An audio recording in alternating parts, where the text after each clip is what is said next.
Morning traders, it's Peter Thompson, senior mentor of 1 billion signals, sponsored by Merit Forex. It's unbelievable. Negative data about the US ISM manufacturing read yesterday, and S&P and American indices going up and pushing up, continue pushing up, so which is unbelievable. What do we have on the market? Yesterday we got CPI for the Eurozone, the minus 0.3%, GDP for Canada, red number 0.8, ISM manufacturing PMI, red also. We got this morning GDP for Australia red, which is completely understandable considering the low COVID cases there. Today we have ADP non-farm employment change, very important event, 1:15 GMT time. After that, Federal Reserve Chairman Powell is going to is going to testify 3 p.m. Crude oil inventory 3:30. Crude oil is trying to push down. We're going to take a look in about a minute. So this is for today. It's the NFP week. Quickly to remind you about it. Friday we have non-farm payroll and unemployment rate. Very important reports about the U.S. economy. Services PMI composite, PMI initial jobless claims for today, and this is simply the general stuff for the week. I'm more interested on the charts because something interesting happening. As you can see, Euro is pushing up above the resistance 1.2011. Such a push after negative CPI is total nonsense, to be honest, as every country is running for more and more consumer price index, increasing the inflation. Of course, the target for every country is approximately 2%, but decreasing inflation simply is pretty interesting combined with what's happening in front of you. So I still believe we're gonna see the majors going down, totally ignoring this uptrend, which is lying on nothing, no fundamental reason to see the majors going up. This is most probably because of the weakness of the US dollar, the big debt of United States that's growing on daily basis, and this is the only explanation of the majors. So it's the weakness of the US. Euro US dollar broke out the resistance level 1.20. Right now, I'm going to wait a little bit, day or two, to see the NFP, how it's going to perform. Then we can have clear picture about the euro. I wouldn't buy this one definitely, because any moment we can see the indices dropping down. Yesterday tried to push but recovered pretty quickly. GBP US broken the resistance 1.34.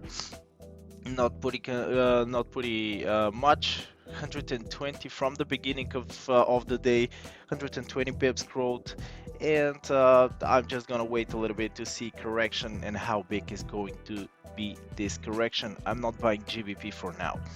Australian US still struggling to break higher, which is the other nonsense. We see how the GBP and the euro after negative data are going up, and the Australian dollar is still holding the resistance after positive data. As you can see, the world is completely illogical, and just that's why I'm gonna wait for the Australian as well. Reach the resistance 0.74, current price 0.7372. And as you can see, it's still fighting to break out this resistance level. About the New Zealand dollar, kind of obvious situation. New Zealand is pushing up and up and up. New Zealand, I think, is the country, one of the countries with a few COVID cases as well. Pretty low percentage on daily basis even. So New Zealand is also logical to see this grow to the upside after broken the support, which was resistance before that 0.68. We saw 270 pips up for less than 10 days, 2 weeks, and New Zealand is expecting to make corrections soon, so be careful with your buys. USD Canadian, we go to crude oil. As you can see, trying to push down. Is crucial level right now, 43.77.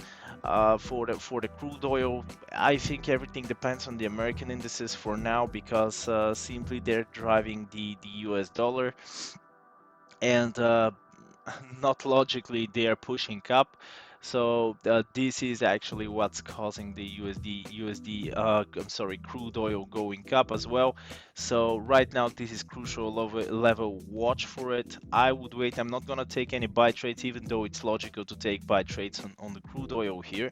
I'm gonna watch to see what's gonna happen with the crude oil inventories, and then most probably I'm gonna take an action. USD Canadian, very strong downtrend, pretty logical to see, combined with the weakness of the US dollar. This, especially a couple of like 10 days ago, this was a very potential. Staying on the support level, we can expect correction from here to the upside against the trend.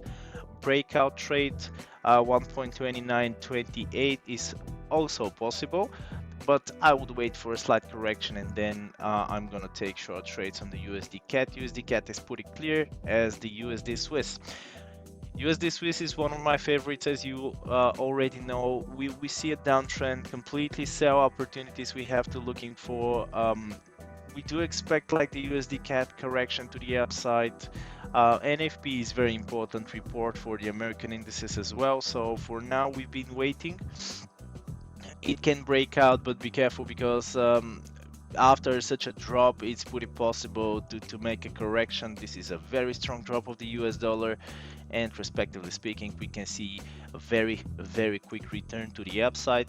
No major trend change, of course, but just a slight correction after the drop.